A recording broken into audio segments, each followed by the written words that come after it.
मेरा जो आपको मशवरा है वो यही है कि आप USE ना रखें, आप इसमें बैटरी शो करें। और LIB यानी कि अगर आपके पास लिथियम बैटरी है तो आप लिथियम रखेंगे, और अगर आपके पास ट्यूबलर बैटरी है आप TLB सिलेक्ट करेंगे।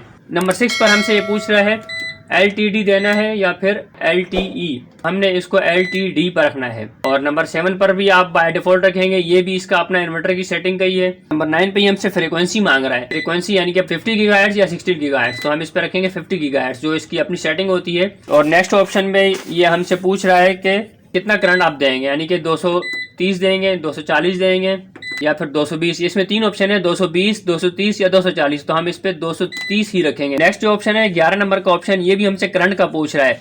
तो जो 2 नंबर में आपने रखा था, यानी कि जो सीरियल नंबर 2 पे आपने सिलेक्ट किया था, 40 हो या 50 हो या 60 हो, वही आप 11 नंबर पे ही सिलेक्ट करेंगे। आप इसको आगे पीछे नहीं करेंगे, तो आपकी बैटरी खराब हो सकती है।